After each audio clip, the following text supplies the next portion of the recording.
une liste d'épicerie à l'aide du tableau suivant. Voici quelques renseignements qui te seront utiles. La gélatine se vend en boîte de 12 sachets. Une tasse de lentilles sèches pèse 200 g. Les lentilles doublent le volume une fois cuites. Une tasse de petits pois pèse 125 g. Fais une liste qui sera facile à consulter au marché d'alimentation. Comment vous pouvez faire ça, une liste qui va être facile à consulter au marché d'alimentation? Oui? Mais comme les mêmes quantités que sur les paquets. Donc, essayez avec les quantités.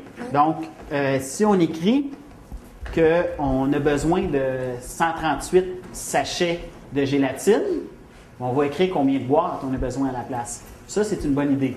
Donc, l'aide-mémoire que je vous ai faite va vous aider pour ça. On doit faire 120 portions. Avant de commencer à faire notre liste d'épicerie, qu'est-ce qu'on doit faire avec nos recettes? Si c'est 120 en tout qu'on a besoin, puis une recette donne 6 portions, tu vas faire 120 divisé par 6. Une fois la recette nourrit 6 personnes, on veut nourrir 120 personnes. Ça va nous donner quoi, ça? 20. 20 quoi? Donc, on doit faire la recette 20 fois. C'est ça? Donc, c'est la première chose à faire. Vérifier combien de fois on doit faire chacune des recettes. Quand c'est fait, après ça, on multiplie chacun des ingrédients pour savoir on en a besoin de combien. On prend juste le riz, comme environ 2 paquets. Si tu vas au magasin, est-ce que ça va être facile de dire j'ai besoin de 10 500 ml? Non. Qu'est-ce qu'on peut faire? Là, on peut le mettre en litres. Puis après ça, pour les acheter, les lentilles, qu'est-ce que vous allez devoir faire? Est-ce qu'on va les acheter au millilitre? On va les acheter en grammes. Donc, on doit savoir 10 500 ml, ça pèse combien? Ils disent que les lentilles, une tasse de lentilles, ça pèse 100 grammes. Donc, qu'est-ce que tu vas faire? Je trouve combien de tasses il y a de lentilles. Combien de tasses que tu as dans 10 500? C'est combien de tasses? 250. 250 ml. Exact. Donc, une tasse, on a 250 ml. Mais ici, ils disent que quand ils sont cuits, ils sont double, comme c'est double. Fait qu'on fasse le 700 divisé en deux. Il y a plus qu'une façon, mais ça n'est-il pas fonctionner. Pas de problème. Après ça, on va faire 350 fois le nombre de fois qu'on va faire la recette. Au début d'année, c'était très simple. Les calculs étaient beaucoup plus simples. Au niveau des additions, soustractions, c'était plus simple. Mais là, ils doivent faire les conversions parce que je mets des millilitres, des litres. Ils doivent savoir aussi combien une tasse de farine va peser pour pouvoir acheter la farine au poids, des choses comme ça. Donc ça, on les a outillés tranquillement en cours d'année. Puis maintenant, ils sont capables de faire ces calculs-là pour savoir exactement quoi acheter. Oui, c'est fait un quart. C'est 0,25. Ah oui, 0,25.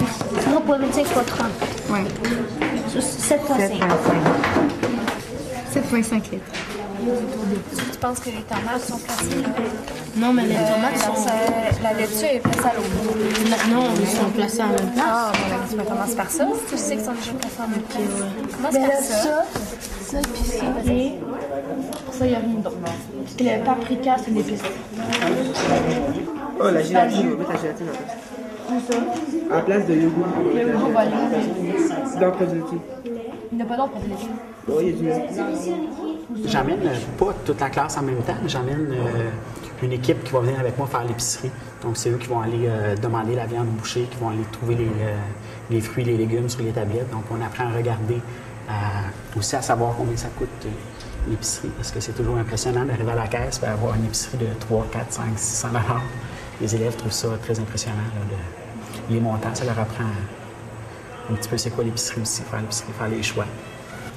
Est-ce que vous pensez que ça va être moins dispendieux prendre un petit sac d'oignons comme ça ici, plusieurs petits sacs, ou prendre un gros sac d'oignons?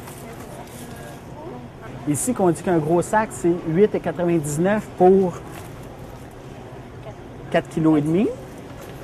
Ou si on peut regarder aussi à la livre pour 10 livres. Là-bas, c'est combien? C'est 3,99. Pour combien? 2 livres. Donc, ça revient à combien pour 10 livres? Donc, on va prendre un gros sac. Pourquoi qu'on se sert de ce prix-là à place du prix au kilo, vous pensez? Regardez la différence entre les deux. Est-ce que c'est plus le fun d'acheter quelque chose à 1,69 $ ou quelque chose à 3,73 $? Donc, c'est un truc pour nous dire que c'est moins cher.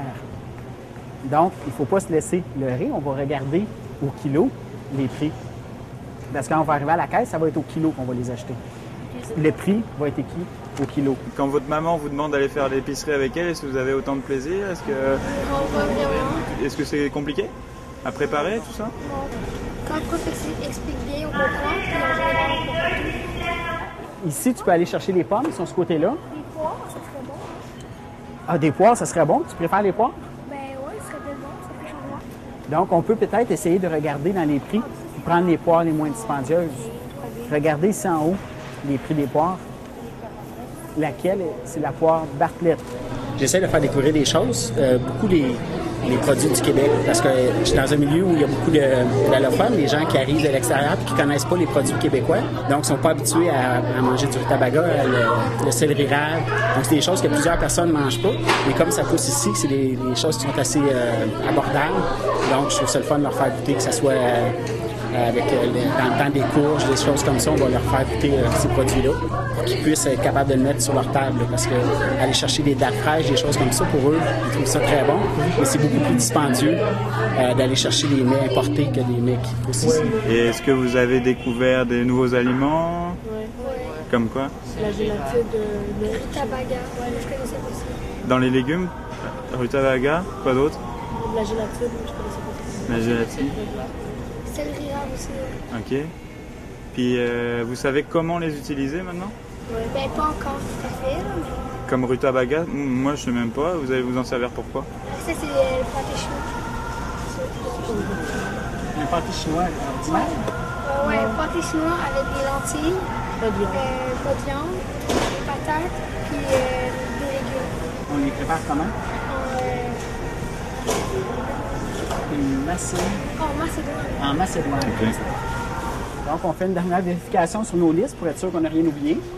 Le jus, on l'a, les petits pois, les tomates, les poivrons, les oignons, le céleri, les carottes, le rutabaga, les oignons verts, les pommes de terre, les fruits, la laitue, notre céleri rave, nos lentilles, notre mayonnaise, notre gélatine, notre basilic, notre moutarde, notre paprika. Est-ce qu'on a besoin d'autres choses? On a tout, donc on passe à la caisse.